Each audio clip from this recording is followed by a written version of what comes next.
What's going on, everybody? What's going on, everybody? You see Deonte Burden's the dollar hour. I'm sorry. Y'all see him in the studio again tonight, but this is the last one. I'll be back in the lab with DJ Lab next week at Misfits Radio. But we got a great show tonight. Again, I am Deonte Burden, aka Mr. Short Dollar himself. Let me get my mic together. Right now, welcome to the dollar hour. We are talking about, we got a great show planned for you guys tonight. I'm going to do a live feed again, a couple more for the end of the year, do the annual show where we talk about, goal setting for 2025. But tonight, we want to have a show with you guys discussing how to turn your passion into profits, right? Again, that's how to turn your passion into profits. Far too often, with me being an accountant and me owning a business service firm, we've been in business over 22 years. People come to me all the time, hey, D, I want to start a business up, and they got all these great ideas about things that they've been doing on the side, from baking to cutting to painting to posting, whatever. And they have really no clue how to do it from the business perspective. Now they see people doing it, and it seems relatively easy. The unfortunate part about everything is that far too often people see other people that they're close to go into business, and those people that they know that go into business aren't fully transparent with them in regards to what they're doing and how they're doing in business, right? So what happens, you got a lot of people that get into business with unrealistic expectations about how business is because, they've seen their brother, their cousin, their friend get into business, but their friends aren't necessarily fully transparent on how things are going because, we can look good and see how things are looking in a certain way, but what they are in actuality and, true perception, it can be two different things. And I think that's what happens most of the times. especially when people come, at the end of the year, well, beginning of your tax season to us, or they need consulting appointments, things like that. They're talking about things they want to do. And, that's not how it works. But for some reason, they assume that what it is. And what I want to have the discussion tonight is, if you are interested in regards to turning, you got something that you love doing and thing that you have a passion for, you've been doing it, in a certain capacity over a certain while, and now you want to turn to profits. What we know about profits, definition of profit, what? Revenue or sales minus expenses. Again, it's revenue minus expenses is profit, right? Profit is not the dollars you get in your hand from, any kind of transaction. Profit is the money that's left over after you paid all your particular costs, right? So we want to have that discussion today in regards to how to turn that passion, something that you love doing, something that you do all the time, that you got, but you have an interest in now, turn it into a business, right? We're going to have that discussion with you guys real quick tonight. Again, how to turn your passion into profits. Again, this is the Dollar Hour. I am Deonte Burden, a.k.a. Mr. Short Dollar himself. Right now, we're streaming live on Facebook, YouTube, Instagram, LinkedIn, TikTok, and Twitter. The main hub is the Mr. Short Dollar YouTube channel, where we have over 1,000 videos covering entrepreneurship, business management, business finance, and no, I'm forgetting something, business operations. We have an active grants playlist with over 150 different grant opportunities for you guys to take advantage of. So definitely, regardless of what platform you're looking at us on, and I do have my other YouTube channel, Change Your Lives, which is the personal development, motivational channel. I'm streaming live on that as well. But the bigger channel is Mr. Short Dollar. But I just mentioned the grants playlist. We got a lot of great information that's came out this year. And we're talking more depth about what we're looking to do in 2025 as well in a little bit. But I do want to tell everybody, before I get too far ahead of myself, I hope everybody had a great Christmas. And I hope you guys really plan to have a super, super happy new year. But I do want to get there before I get too far ahead of myself. We had a good Christmas over here. Moms came over. She cooked good. She cooked a real fat boy dinner for me and my kids. we had a blast with mom over here and everything. So it was pretty cool. And I hope you guys had a great holiday season and everything. So just want to get that out of the way. As I mentioned before, if you do have an event you do leave, come in and out. I mentioned again, the main hub is the Mr. Short Dollar YouTube channel. Again, that's Mr. Short Dollar. You can Google it. You'll see this handsome face pop up. Subscribe to the YouTube channel. Take advantage of the over 1,000 videos on the YouTube channel. Marie said, that's what I'm working on, turning my passion into profit. It makes the hard work more enjoyable when you're doing what you love. Absolutely, absolutely. And Merry Christmas to you as well. And I think at the end of the day, when we had this conversation, they give you, everybody listening, more insight on how to move forward with, getting, trying to transition, turning that business idea into something, into something that's profitable. Because again, I see tons of videos where people, they get their LLCs and they're ready to get into business, but they just don't know business. And I don't mean to sound funny, guys. And this, this just me being brutally honest with you, being an entrepreneur over 20-something years, right? I'm self-employed, fully into it, right? And I'm just be straight up with you. One of the biggest things I think people kind of miss out on is the things that there aren't barriers to entry. That means not getting proper accountants, not getting proper attorneys, not getting proper architects, not getting proper consulting, because you don't need that to start your business, right? But what happens is the things that you feel like you don't need, you can do yourself because it's not stopping you. You somehow find yourself needing it, but the problem comes up with that is you're too knee deep into the mix. We can't afford it, right? So just, we got tons of videos on the YouTube channel where I talk about make sure you can get proper counsel and things like that. But definitely, guys, don't get so far ahead of yourself where you're in a situation. Oh, Lord, let me get this straight. Where you get ahead of yourself, where you kind of miss out on certain things. So again, tonight, guys, we're talking about turning passion and how to turn your passion to a profitable business. And I think one of the first things we got to do, guys, well, listen, by show of hands or by notes, and put it in the chat, guys. Put in the chat something that you guys love doing that you would just do for free. Like if you like baking, painting, mowing the yard, you like singing, whatever. But put into the chat something that you guys love doing that you wouldn't mind doing for free. You're like, hey, I got a passion for this. I love doing this. This is something that people ask me about doing all the time. Hey man, you got to do this on your own. Hey, these cakes are delicious. What do you guys have a passion for that you think you can turn to a business? Let me see what everybody putting in here. Oh Lord, I know damn well all y'all got something that y'all like doing. No comments, anything. The TikTok, Instagram. I mean, go back and forth. That's why I missed my brother Lab. I ain't got him on it. Okay, nobody came in on the Instagram yet. Let's see what we got. Anybody got any ideas or something? What we got? Marie says, I started new sewing. What is this? Marie, forgive me and putting them on Amazon. What's this? Warning journals and putting them on Amazon. What is that? Let me Google that. I don't want to be ignorant about that. You started warning journals. I know I'm probably pronouncing it wrong. 222. All right, guys. Any of you guys have anything? Is that creating journals? Oh, it's typo. Okay.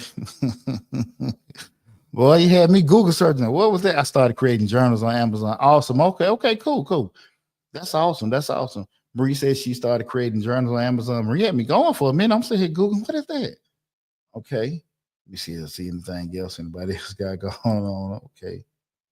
Anybody? Come on, guys. You guys don't have any kind of passionate thing you love doing that you might say, okay, look, you've got, ideas, comments, or you thought about yourself. Like, listen, this is something I might want to do, as a turn to a business or a passion. Okay. Well, I guess Marie's the only one, but with that said, I know it happens with a lot of people because a lot of people have started certain business ideas and they've had some success or they have some kind of triggers in regards to people giving them good feedback in regards to what they're doing and try to go next level with, let me start my business up, right? And I think one of the biggest things is number one, probably a couple questions you want to reflect on when you're thinking about doing this is what activities make you lose track of time, right? Those kind of things that you like, man, I'm into this. I'm into this and everything. Right now, this is something that I love doing. You can be just called crocheting, sewing, like so you can be making some music or whatever. But what has you where you're losing time on it? And what topics do people seek your advice on, right? Like, hey man, I know you pretty good at doing electrical or plumbing or repairing certain things or dealing with cars. What do people kind of we're talking about reflecting things where we just getting these ideas, we brainstorming, right? What is this right here? Overreacting. Oh my Lord. What certain things where we get the brainstorm. I'm sorry, I got one of those funny comments in. But when people reach out to you like subject matter expert, what are some of those things with that, right? That people reach out to you in regards like, hey man, I know you're pretty good at this. What was your question on that? And lastly, guys, if money wasn't a factor, what would you spend your days doing? What would you be like, man, I could just do this every day. Every day. It doesn't matter if I get paid or don't get paid. What do I love doing? Okay. And that's what I mean. Those are the kind of things I want you to kind of reflect on because a lot of people do want to just say, hey, I want to make a little side money. I want to do, be an entrepreneur. Certain things may run across their mind, but you have a hard time trying to, recollect what would be a good idea. Those are three things you can kind of ask yourself with just kind of brainstorming certain things. Marie says working on the recipe book now. That's awesome. And Marie says people come to her for holistic advice. Awesome. We got right here. Let's Talk America Radio. Great topic. Should every passion be turned profitable? Should every passion be turned profitable? Should some be altruistic? What's altruistic? Come on now. I'm an accountant. Yeah, I got a damn copy of Webster's in front of me. Altruistic. Oh boy, let me see. That's the first question. In regards to should every passion return to a profit? No, I don't think it's an issue. You have to do it. I think if you want to do it, and you say this is something that you like doing, you have a passion for, and everything. Well, how to do that? So it's not an issue of if it's something that you want to do. It's just more so if you actually have something you like doing You see you're pretty good at it, and you want to try to, capitalize on it by, doing it as a business. That's the thing about it. And from your second part about should be altruistic, what we're talking about, should be something for the greater good. It just depends on you. Like, I don't, I'm never going to get into a conversation with people telling people, hey, it's best for you to get paid for this, or you should be doing it for the greater good of people. You know what's important to you. You know how your time is. You know what you can and can't do, right?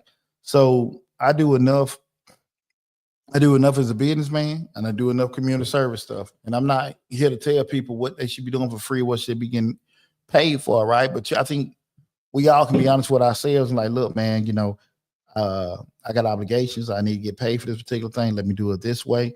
I just want to do this for free. I think that's a you question with doing it, and I think that's just probably the best way I can leave that at that. But I will say this: at the end of the day, if you're doing certain things and it's hindering you or hindering your lifestyle, you might want to kind of think about it if you want to charge something from that perspective, right? But I don't get into it as far as get too much into it in regards to, should every passion you may have be profitable. It's just, if you want to do it, right? That's just how it is with doing it. Well, we would have a discussion with you guys tonight in regards to, in the event that you do have a passion that you want to make profitable, how do you do it, right? So that's pretty much what we're going to be talking about in tonight's discussion, right? And what we did, we just went over a couple questions for you guys to reflect on in regards to, if you want to have those, if you do have ideas of things you may be pretty good at and you want to turn to a passion, a couple things you can reflect on. Next, you can kind of explore the patterns. And what I mean by exploring the patterns, I've got my notes all over the place. You can review your hobbies, experience, and achievements, right? Pay attention to the recurring themes in your life that bring excitement and fulfillment. What I would say is, what you do on a regular. Those kind of things that come easy to you with doing it. Well, we have to always be realistic about just how unique we are, right? How unique we are. There are a lot of things that you do well that no one else does. We have things we want to do, and that's what we start looking at, the intersection of passion and skills. You got to identify what you're good at and you enjoy doing. Consider if that passion that you're doing is something that's going to be sustainable long term. Now, if you want to, when I say, even having this discussion, guys, I'm going to be very honest with you. Everybody's not going to like what you do. Everybody's not going to like and this is any business. If you want to do it for a passion, or you just, in it for just starting up, I want to have a business about it. I'm not even interested in it, because people do that. People have certain businesses. I remember years ago when Trump first ran, it was a great business model to turn around and sell MAGA hats or sell Trump shirts. So if you want to sell Obama shirts, if you wanted to sell Kamala Harris shirts, you don't necessarily have to be pro that person, but those were great business opportunities. What I was just saying, over the past couple elections, where people could take advantage of. And if you just being a true capitalist, those kind of things can ring out. But that's not the same thing as something about you having a passion on it. It's just you taking advantage of opportunities that are available for you. And so that's where you got to, be able, when we're having this, we're mainly talking about people making a profit out of a certain passion. Start thinking about it. Listen, I'm thinking about these kind of things, but is it going to be realistic for me to do it long term, right? And even if it's not long term, is this something that I can kind of stay busy with doing it?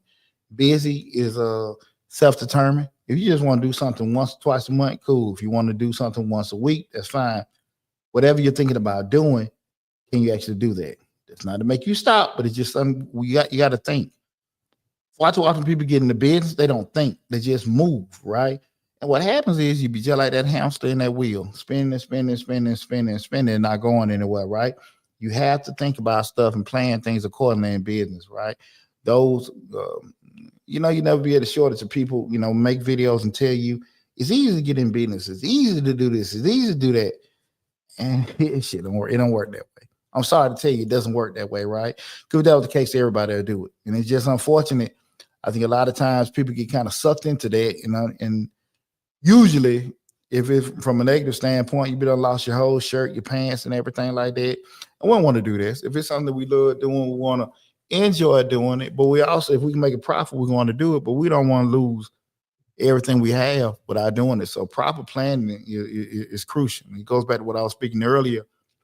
Don't really skip over those important things like the accountant, the attorney, the architect, the consultant on the front end where you get knee deep and you've kind of leveraged some of your retirement money, taking out loans, and you really don't know how to forecast costs or sit here and analyze deals. I made a video. It was a short from a video we had one of my shows. I put it out today. Some of you guys may have seen it, but I put it on all the platforms. It's like a little 30, 40 seconds short where we start talking about that whole profit analysis on the percentage where, you know, you borrowing, got a loan at 7%. Will the return on investment, what you're doing, will it be higher than the 7% for it to be, you know, profitable? And that's kind of how you got to do it. I know it's a lot of math involved, but if you get a loan at 7%, that means the return, the loan to buy this building or buy this equipment, you're paying back everything at 7%.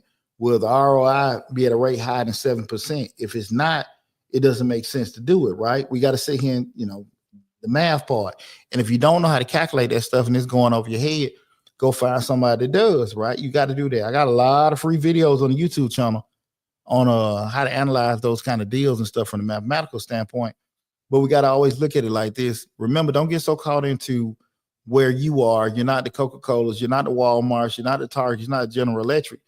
But theoretically, the principle still be the same. If you're a big, you know, major conglomerate, or if you're just a small mom and pops, the business theory is still the same, right? It's just applied on a smaller scale. So you just got to kind of don't avoid that aspect of like, man, we ain't that big. We ain't got to worry about this. We ain't got to worry about that.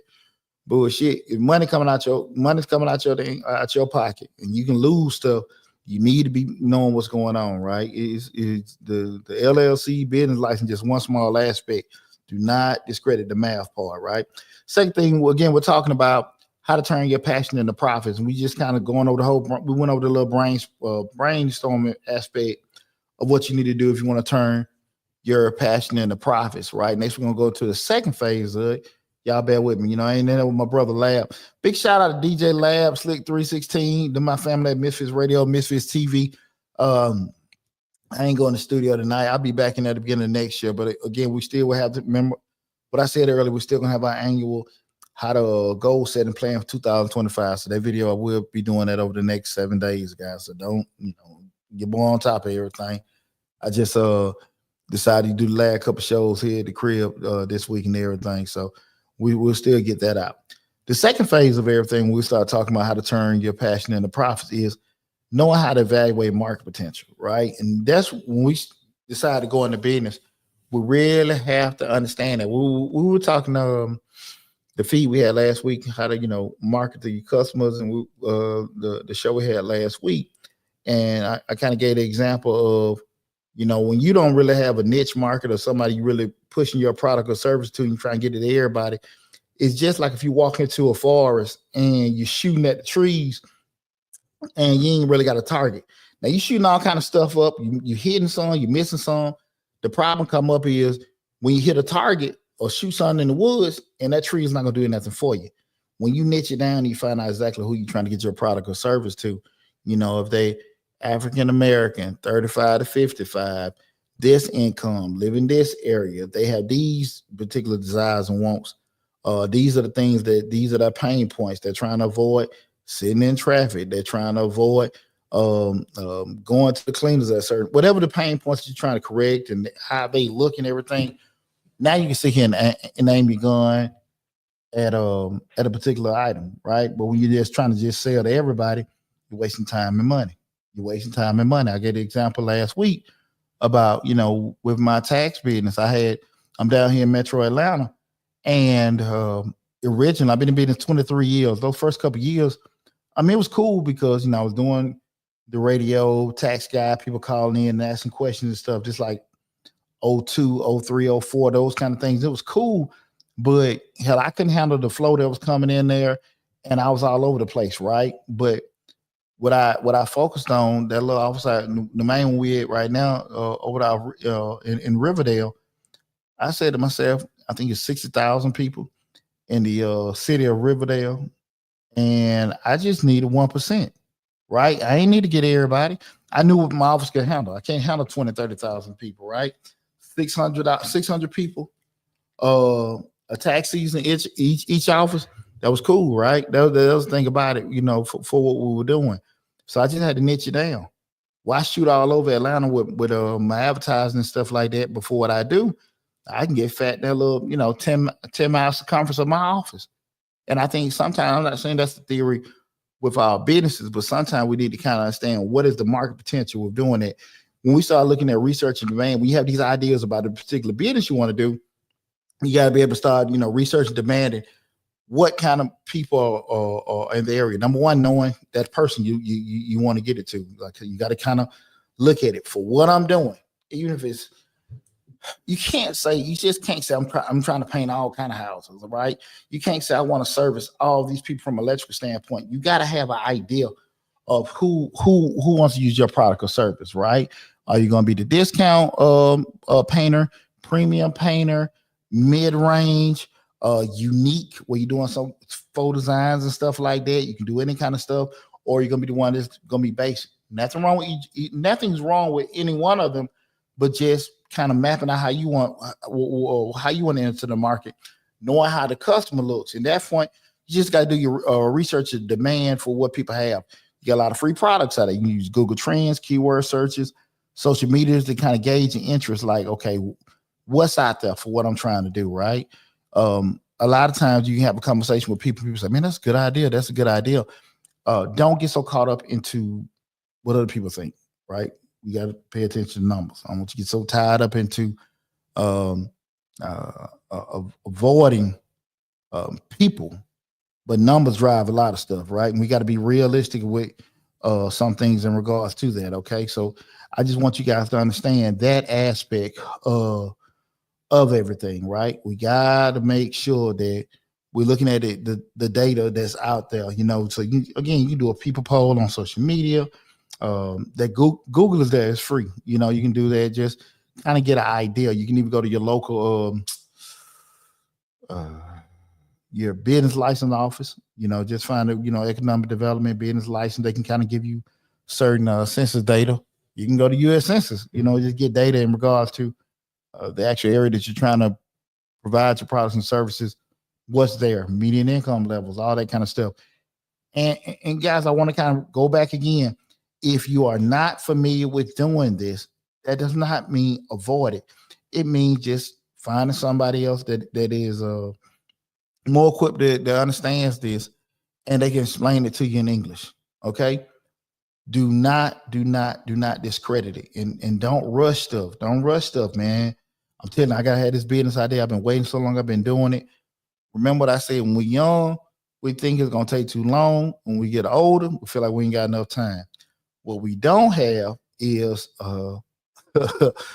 money to waste or time that we can't get back because we being greedy, right? Like one big thing I learned in grad school is that whole concept of failing forward, where you're learning and you experience stuff in the teaching moments, and that's cool and all, but you also can fail to a point where you can't recover from either, right? You turn around, you sit there and say, well, look, I'm learning and I'm moving forward, but I'm using my retirement. My significant other took a loan out. I borrowed this money from people. So the recovery that you may not have the same recovery point as somebody that just taking their time, slowly doing this, that, and that. So we got to be realistic about it. Just because you have it, just because you're in a situation, does not mean you're going to be in a position to recoup everything. So you got to be smart about everything, okay? Competitive analysis, you got to analyze existing businesses in that space. What do they offer? And how can you differentiate, right? This is a very important point. A lot of times you hear people talk about differentiation strategies, where what you bring to the table, what another business bring to the table, how you set yourself apart. You don't necessarily, depending on what you do, you don't necessarily have to be so stuck on being different. Me being in the tax business, right? There's only so much stuff you can do, right? I can over deliver, be attentive to certain stuff and all products and services. Number one, being an accountant, I cannot lie and say, hey, I can get you this kind of money back, right? Because we got ethical things that are stopping me from doing that. Now, somebody that's in the tax business, they just they're not quote unquote a professional with doing it. What I'm saying, there are things that we can't do or say, right? Certain things with attorneys too, right? They things that just can't be done because of ethics, right? So with that said, pretty much everybody is doing the same thing. Pretty much everybody can do your e-file. They have these bank products. People say they can give you up to $6,000, which I'm gonna be brutally honest with you. Most of those range anywhere from 150 to 200 bucks that they'll give you on an advanced loan. But they're all marketing tools, right? Pretty much everybody can do the same thing. By me being an accountant, being in the not just a tax person, being an accountant, there are a lot of laws that I'm experienced with because I've been in the business for a while. I can sell those kind of things, but there's still a lot of me out there, right? I just gotta be realistic. I don't have to sit here and just, worry so much about how different I am. I just need to focus on the people that wants to come to me. I've learned over the years, I've seen so many times people, especially trying to get in this business, they are always saying, well, hey, don't come to them. I can get you this. I can get you that. I'm not getting into that. Only thing I can promise you is I'm going to do an excellent job over the level and try my best, and everything's going to be, I'm going to make sure that we've over tried to make sure we got the best service and product to you, right? But to sit here and promise somebody some numbers and stuff like that, I ain't doing that. And that's probably why I've been in the business. I've seen everybody else get locked up over the years that did do that kind of stuff with doing it. So from a differentiation standpoint, you don't always necessarily have to be so much different. You just need to be good at what you're doing, right? And things will happen for you. Right? You ain't got to get all the money, but if you do, you take care of people and you focus on the opportunities that are there for you, right? Not necessarily what you want to get, but the opportunities that are there for you, things will fall into place. And that way you ain't got to keep starting over. Starting over, losing, doing that. Just go at a pace that's going to be, and that pace might be fast, right? You never know how your growth is going to be. But if you just focus on taking care of people, and over delivering, don't be so, because that's what we're talking about, the whole passion thing. Everybody want to get paid if you're going into business, but if you take care of people, people will gain a trust for you and spread the word for you much quicker than you will just spending money. Because it is true, it's more expensive to get a new customer than it is to retain one.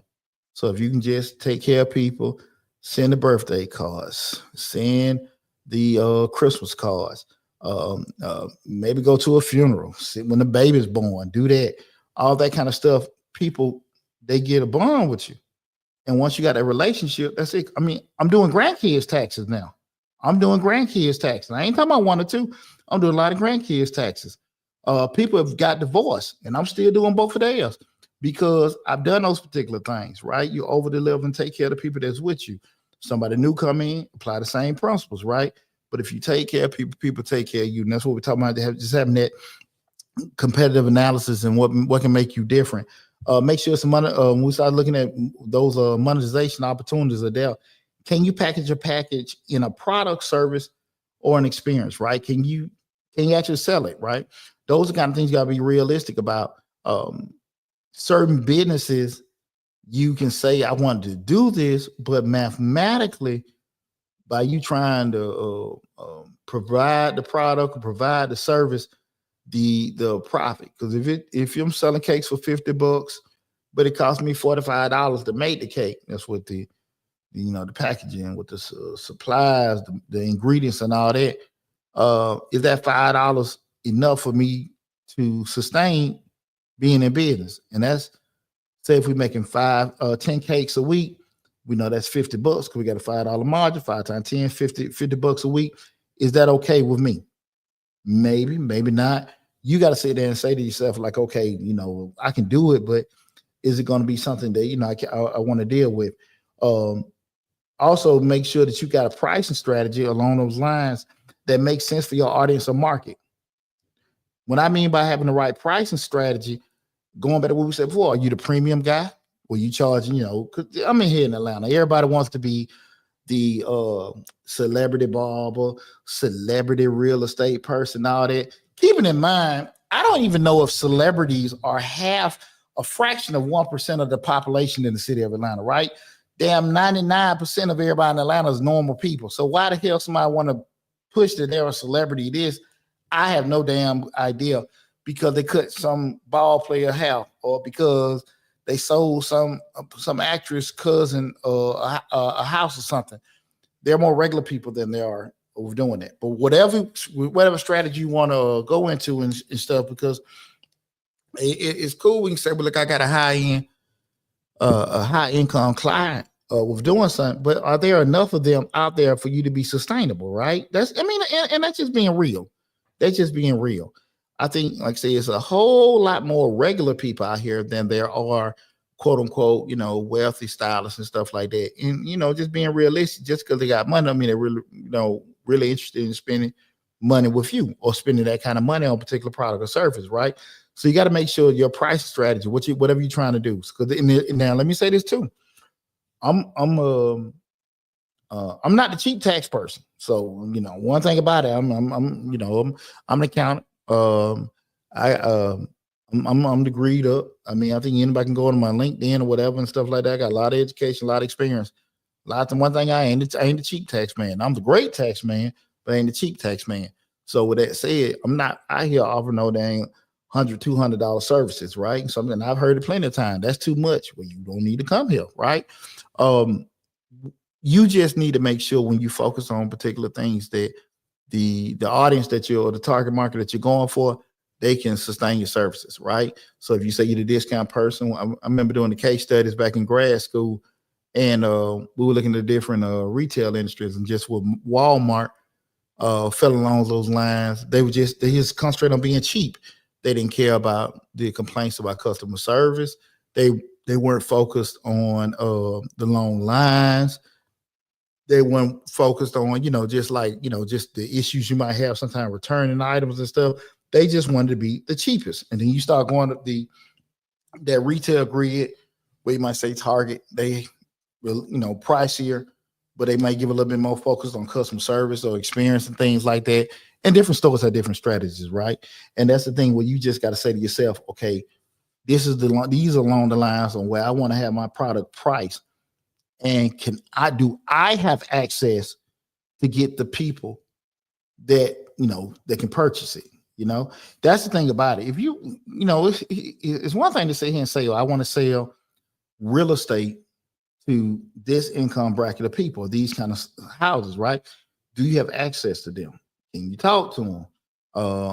How you are with dealing with them and stuff like that. Doesn't mean you can't learn to do it or you can't get access, but just being realistic to yourself.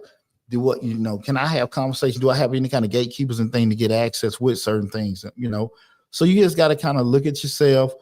And again, even if you aren't at a position to get the quote unquote client that you might be kind of looking for, do you have room to grow from your perspective, but also being able to adjust your business model to be able to do that, right? Yeah, and be real with yourself. Not you hope, not you pray, not you think. What do you know? What do you know? And being honest about that, right? I'm gonna run my damn mouth for a minute. Anybody got any comments, anything? Let me see this before I go to the next step with that. Anybody got any comments, questions, or anything like that? Let me scroll through here, see if I missed anything. And if I did, I apologize, y'all.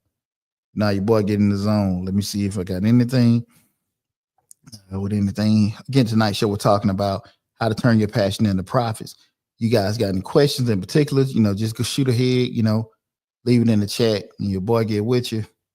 Again, we're talking about how to turn your passion into profits. Okay, having that discussion in regards to if it's anything that you like doing or whatever, what is the right way and how to go about doing it? Because again, I get approached all the time with people asking, AD, I'm ready to start this business up. I'm thinking about doing this. I'm thinking about doing that. And people get turned off from me all the damn time when I start talking about numbers, because they feel that, like I'm hating. I'm 20-some years of the game. I mean, I'm good. I'm good. I'm at the point now. My kids will tell you, Daddy trying to think about me retiring in the next couple of years. And can y'all look? I'm having them kind of conversations. I have this YouTube channel with all these videos, free information, because I love entrepreneurship and I want you guys to be successful. So those kind of things. But one thing, see, words help us dream. Words make us feel good, but numbers keep us accountable. Numbers keep us accountable. So the business model that you might want to do, it may just not be a profitable idea. The math just don't work. The people that the people that you want to push the product or service to, they just might not want to buy your product or service. That don't mean don't do it. But that's the thing, you got to sit there and look at it with that and everything. I got a question just came in. Let's talk profit versus nonprofit.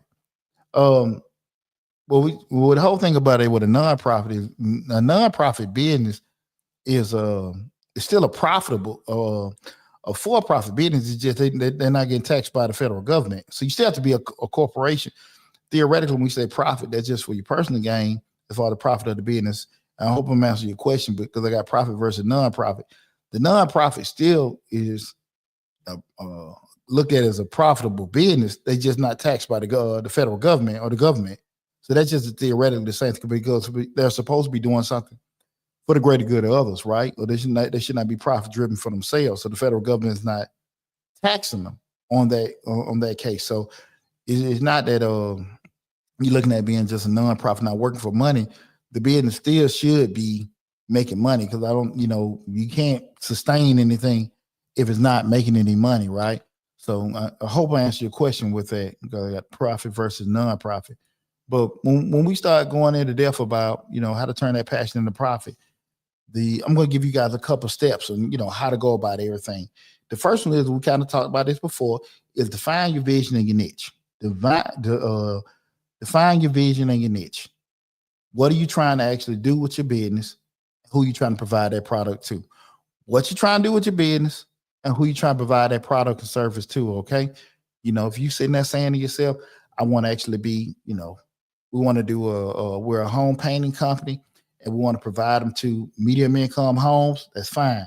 We got what we're trying to do and we got who we're trying to provide them for, okay? You got to have a clear mission statement on your business. You remember, the mission statement is, let me get all this stuff. The mission statement is who you are. The vision statement is what you're trying to do. The mission statement is who you are. The vision statement is what you're trying to do. So you got to know who you are, right? Who you are and what your business is doing, and identify that unique selling point. What do you do well? What do you do well? If you sit there and just, you focus on customer service, you focus on custom jobs, you focus on getting them done fast, you focus on, being able to add, again, certain different, things to a home. Like I said, some people actually do the faux painting. They do custom work. Just figuring that out, okay? That's the first step. Let me see. Let me look at this 1 second. I'm going to come back to that. That was the first step. We started talking about turning your passion into profits. The second one is build a business model. Okay, you got to choose between, and there's nothing wrong with either one, but we got to look at this for a second, guys. How are we going to have this stuff built out? Are we going to be a side hustle? We're going to do freelance work. We're going to do it full time. Kind of just map out exactly your approach and how you identifying it. Okay, even if you say that I'm going into it as a side hustle, I got a job, then eventually, if it grows, I want to go to do something else. Still write it down. Okay, remember, write stuff down. Write stuff down. Okay. You gotta understand this, guys. You gotta understand this. Words just keep us dreaming. But that stuff, when it's on paper, it's gonna keep us accountable, because right there, it's in front of us, right? And when you do that, it keeps you in the middle of the road where you're not all over the place, because you got to roll down to see it all the time. So just understand, choose between how you want to go about it. Be a side hustle, freelance worker, doing it full time. Draft that business plan, include your startup costs, your revenue streams, and your target customers. You're going to have to take time to do this, guys. Don't be in a rush. Please, please, please, please, please, please don't feel like you ain't got enough time to get stuff done. I'm telling you, guys, you're going to keep on finding yourself starting over and over and over again. I see too many people to get started in the business, and one of the worst things that happen to anybody is they have early success, because they get early success confused with sustainability. Just because you got some money coming in, some traffic, and everybody doing well. I'm gonna tell you what has happened at a lot. clubs and restaurants. Clubs and restaurants. Everybody like going to the new club. Everybody like going to the new restaurants. But then when shit die down, it gets slow because another one opened up, another place, different season or whatever. They don't know how to keep it going. So that early success keeps people kind of blinded to have people thinking, okay, this is how it's going to be. And that's not, and that's just not how it is, right? So you got to kind of, just make sure you got everything mapped out with doing that, okay? Step 3, start small and scale, okay? What we mean by scale is actually building everything out. Test the water with a minimum investment, okay? Again, we're looking at how to turn our passion into profits. Start small with a minimum investment. It's kind of, stick your toe in the water, see what work, what don't work. Be not so stringent to this is what I want to do. This is my plan. This is my dream. Because what we find out in business, what we want to do is what we want to do. Doesn't may not necessarily be what the customer wants. So we got to be realistic about what we're trying to put out there. Okay. We got to be realistic about what people want, because customer ain't always right, but the customer is what? Always paying for it. Okay. So we got to kind of be very, very mindful of that. Okay. So just kind of gather feedback, refine your offerings based on customer input. Did y'all like it? What do you feel? If people say, well, look, man, I think it's a little too much pricey, listen to them. That don't mean they're right. That does not mean they're right with doing it. But what it does mean is that what happens a lot of times is that people don't necessarily want to, they may want you to go in a certain direction. They may not necessarily want to spend certain money on stuff, but you just got to kind of just take it with a grain of salt, because my vision is my vision, yours is yours.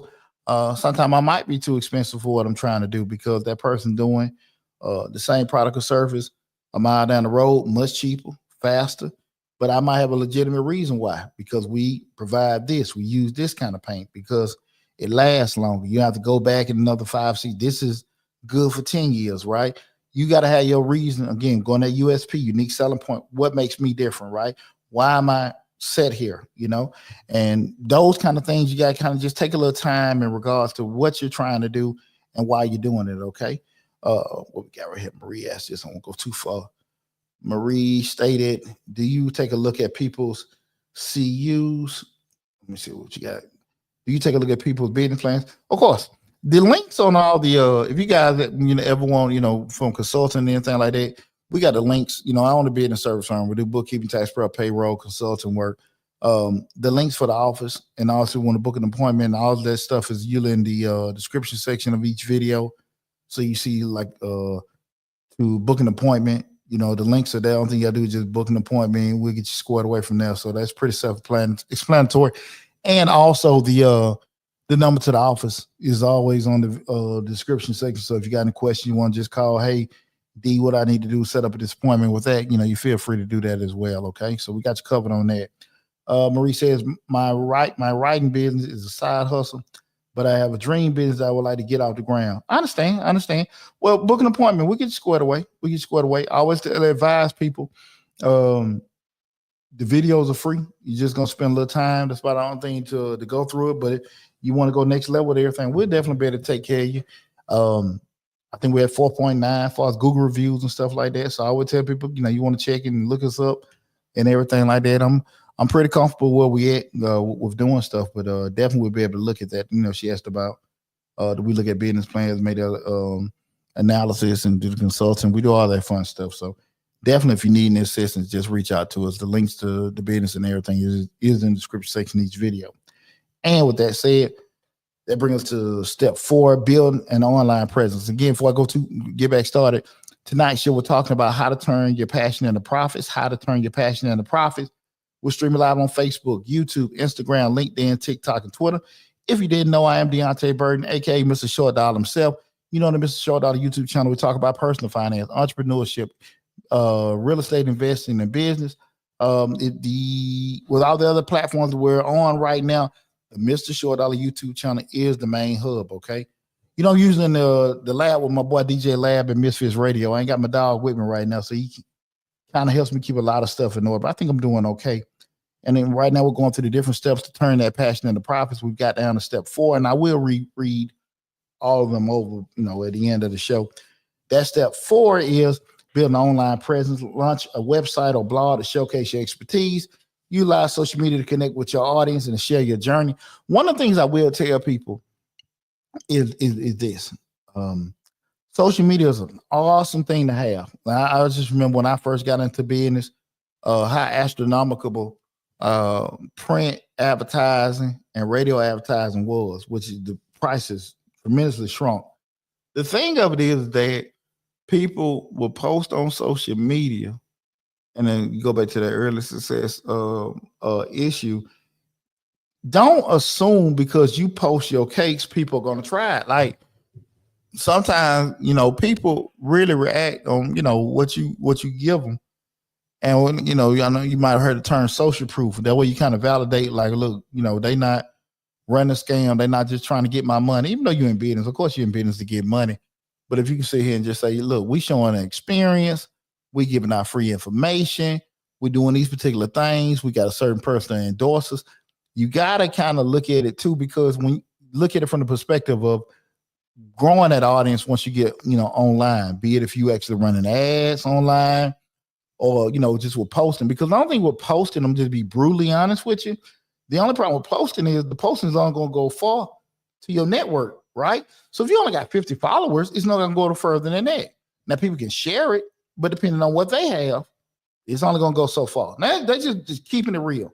Maybe turn around, you got some kind of influencer, you've paid them advertising to actually go and put it on that platform and stuff like that. That helps with doing it, but you got to get the right people. You got to be willing to pay the money for that too, right? That's the same thing we thought. It's still just basic advertising with doing it. You just got to be realistic about what you can do from a budget standpoint with doing it, but getting that online presence, because right now everybody live off their phone. People want to look in their phone, they hear about you, they want to share you on social media. Hey, what do you know about this? What do you know about that? Is this place cool? This place safe? They want to go check out the Google reviews, see if it's a scam or anything like that, all that kind of stuff. So you got to build that online infrastructure, because people gonna have them kind of questions, skepticism, and all that stuff, and interest, right? But also when you build an online presence in your mind, think about the question that people are going to ask from a critical standpoint. They expensive, they cheap, is it far? What time they open, what time they close?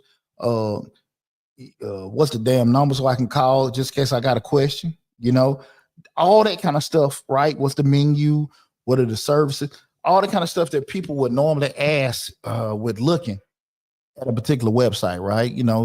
Depending, regardless of what you do, does your online presence answer the common questions that a person would ask? Does your online presence answer the common question that a person would ask? Because if it doesn't, you can do more harm than good, because people get us a level of skepticism for you that they didn't before. Well, I called a number and the operator come up. They don't even have a phone number. When I called them, the voicemail full, right? They don't even have an address listed on here. All this kind of stuff. You're like, man, what's the, in your mind, I forgot. It may not be a big deal or whatever, right? You be just genuinely a mistake.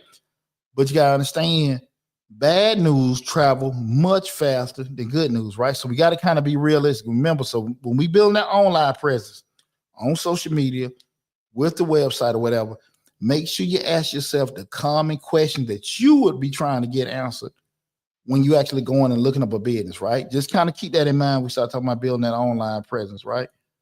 Bree says, when you say online, is that beyond your website? Yeah, the website and social media. The website, social media, even when you have certain platforms like a Yelp and things like that, or Yahoo, Google, whatever, you need to make sure that those common questions are asked when they look, for people see your online presence, right? Hours, you ain't got necessarily put prices, because unless it's just straightforward, you got a restaurant, the menus, they can put that on there.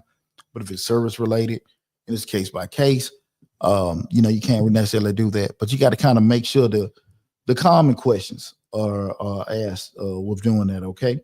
Step 5, again, we're talking about how to turn that passion into profit. Step 5, invest in continuous learning, right? You want to stay updated on industry trends and customer preferences.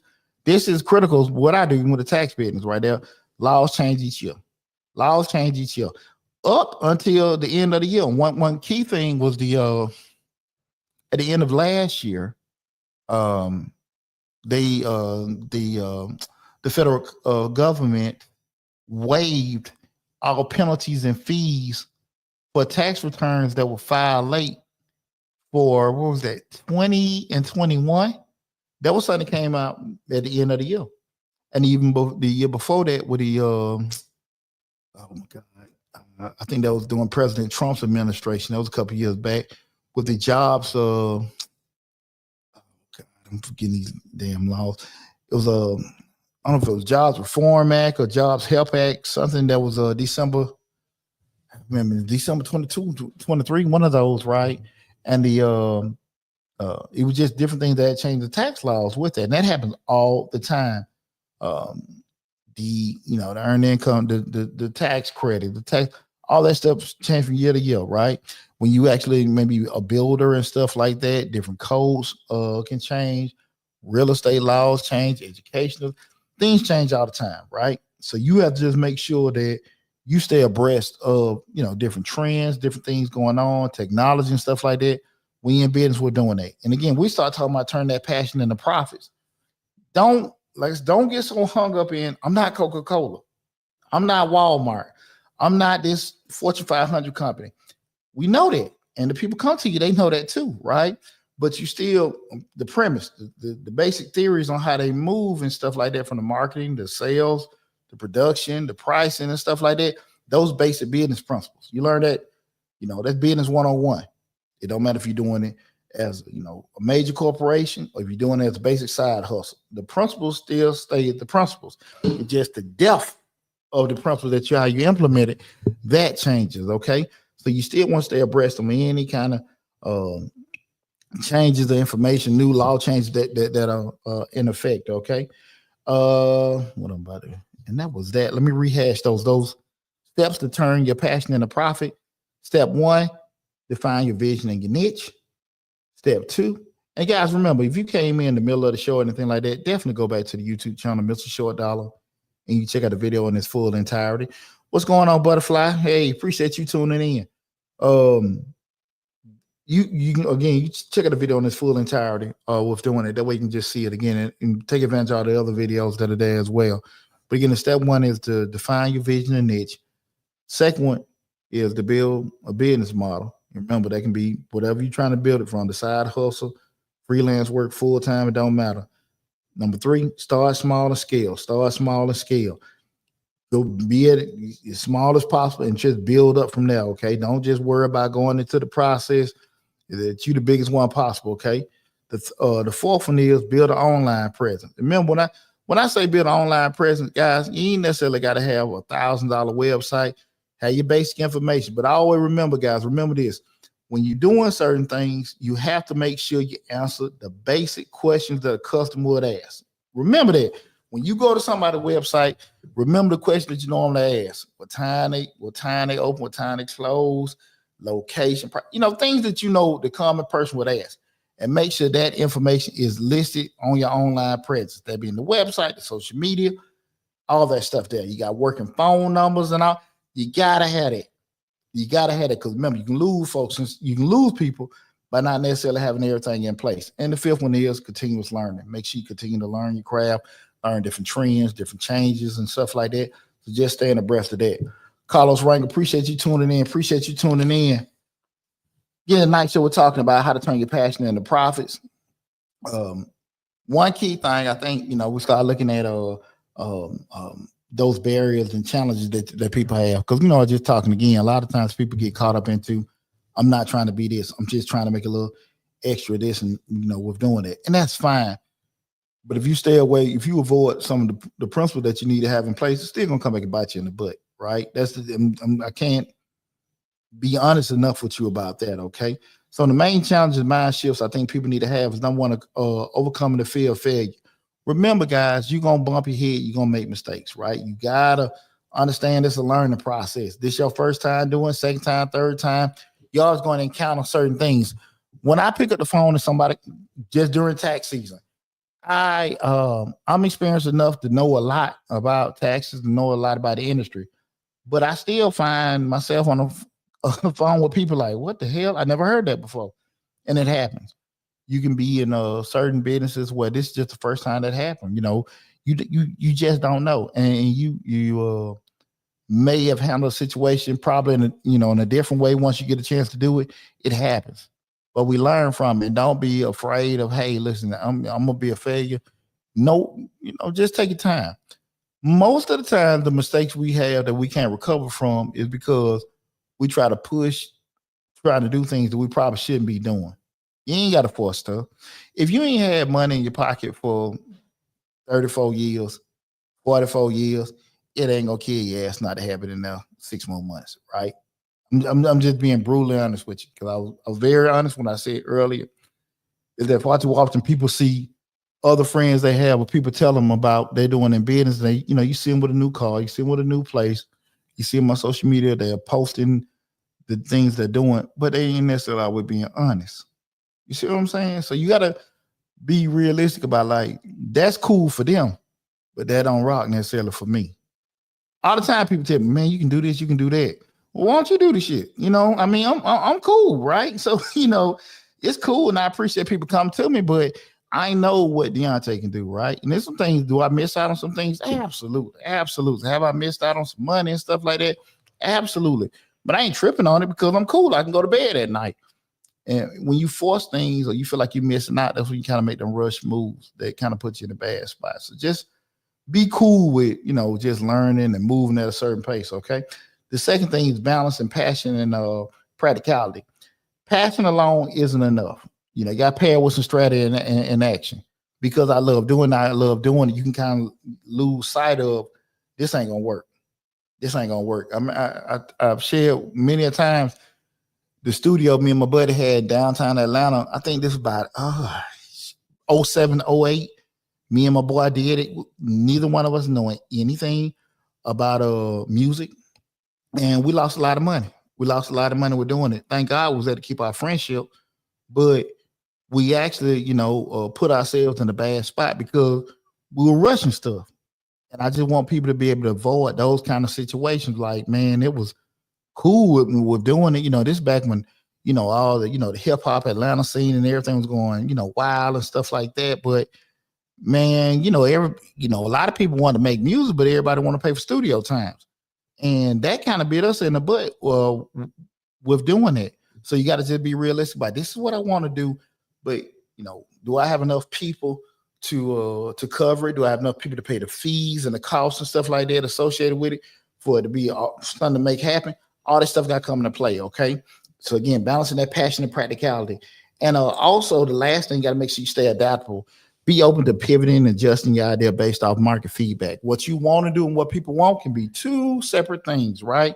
We can't get so caught into, this is what kind of business I want. And then you get it out there because your circle likes it, but the vast majority don't necessarily want to deal with or pay a certain fee for it, right? So we got to be realistic about, what we're trying to do and what people are going to be able, people going to want, people can afford, and make that decision if we're going to just pivot and turn on that, okay? Or we're just going to be stuck in our ways, okay? It's nothing wrong with looking at things that you try to do not working. It's something wrong with keep trying to fight an uphill battle and be upset with people because they don't like what you do or what you provide, okay? You can't make folks spend their money. You just can't. You cannot make people spend their money. You cannot make people interested in your product and service. It don't happen, right? When I say not make them, you can market to them and catch their attention. But if they don't like it, they don't like it. Spend more time focusing on the people that want your product and service than trying to put stuff down folks' throat that don't want it. And if you can't find people that want your product or service, what adjustments do you got to make to get those people? And part of that might be, look, I need to just stop doing this, right? This ain't working. People, I thought everybody would love my cakes. I thought they would love my grandma recipe for my cakes. And I make these pies. I don't even like doing the pies. I got that recipe from my auntie. But they're going crazy for the pies. But I don't even like doing it. Everybody in my family love the cake. You got to say to yourself, look, I'm trying to prove a point. I want to keep selling these damn cakes. So I'm going to make some money. And those kind of things, even though it sounds, simple, people do it all. People get stuck in it all the time doing what they want to do as opposed to what people want to pay for. Okay. And you got to just be realistic with yourself. How stuck you are to be with doing certain things. Okay. What we got right here, Marie says, for my business, I have a physical location. I have to have a physical location. It's just on starting small when you need a location. It varies. You're asking the question again is for the business, you need a physical location, and it's suggesting starting small, we need a location. Uh I don't think that's an answer you need to get with somebody having limited information. The question I need to ask in regards to that, because at the end of the day, still gonna go back to the math.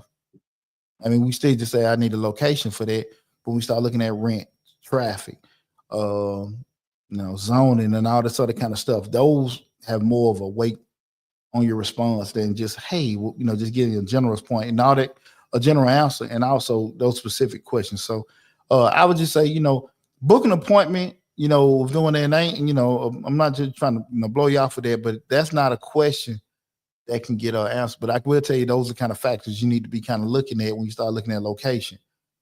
Traffic, rent, zoning, all those kind of things. You need to take those kind of things in consideration when we start looking at location and stuff with doing it. Okay. Let me see. Let me look at these right quick. Again, tonight show we're talking about how to turn your passion into profits. Let me see if I see anybody. We're about to wrap everything up. Any of you guys got any other questions? I appreciate everybody answering the questions, tuning in and everything. Check the Instagram and everything. What's going on over there? Again, tonight show we're talking about how to turn your passion into profits. In the event you did come in the middle of the show, you near the end or anything, remember you can go to Mr. Short Dollar on YouTube and check out this video in its full entirety, along with all the other over 1,000 videos that we do have on a YouTube channel. We I think we're probably at 66,000 subscribers on the YouTube channel. We over 30,000 on the TikTok. I don't know where we at the other ones and everything. We're doing it, but I think altogether we're looking the other day, it's over 100,000 with all the platforms combined, man. So I want to tell everybody, I appreciate all of y'all, and I thank y'all from the bottom of my heart with a lot of the growth that we've had this year. Let me see if I see anybody tuning in. But I'm finna get ready to wrap everything up. Again, man, I hope everybody had an awesome Christmas and everything. And this ain't the last show for the year or anything like that. We're gonna have at least probably about 2 or 3 more live feeds before we wrap everything up for the year. So definitely make sure if you have anything run across your mind in regards to what we talked about tonight, come back to this video on the YouTube channel, leave your comments. It'll take me about 24 hours to get back with you to respond to your video and everything. But again, with tonight we talked about how to turn your passion into profits. We did a good discussion in regards to having that ideal, having that passion, how to map everything out, plan it. Some things we want to avoid, some things we want to make sure we can be realistic with ourselves. Because again, we go into business, guys. Business is tough. If it was that easy, nobody have a job. Everybody be doing stuff for themselves, and it's it ain't that easy. But if I say, okay, I have a good evening, everyone. Okay, you too, and I appreciate you tuning in, lady. It ain't that easy, and you have to sit there and look at it and respect it too. You can respect it because once you get out there and you start getting loans in your name, leases in your name, you start, spending your retirement, spending your savings and stuff like that. That's not you're gonna get that back. You don't know. You're already losing something that's key that you'll never get back, and that's time. So we got to be very, very honest with ourselves. Like, okay, when I'm trying to make this commitment, because people say to me all the time, D, I'm trying to get out the plantation. I'm trying to do my own thing. There's some benefits of that plantation. I ain't got PTO.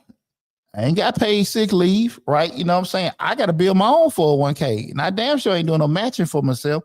So all these kind of things, you got to kind of be real with yourself about, okay, am I ready to go down that walk? Because a lot of times as an entrepreneur, we do stuff for freedom, right? We do because we want to move where we want to move and stuff. And it's cool. I think sometimes people may see me smoking a cigar, doing certain things, man, he chilling. Nah, I might be working 2 or 3 in the damn morning, but I'm cool because I like doing that for myself. But that ain't for everybody, right? So I might work like that and grind like that for a day or two, chill for another day or two. That's how I roll. That's not for everybody. Being realistic about yourself, who you are and what you love doing. And I think that's when we made that honest assessment for ourselves. That's when I think you can be able to go next level with your business idea, your plans. Marie said, thank you. I need the book because I have a lot of questions. Cool. Like I said, in the description section of each video, you'll see the consulting links. We got you covered on everything, and I really appreciate you tuning in. Listen, guys, I'm finna disappear with everything. Again, I want to tell you guys from the bottom of my heart, I appreciate all the love and support. Thank you so much for supporting the YouTube channel. Y'all take care. Be safe. Love you all, and I will talk with you soon.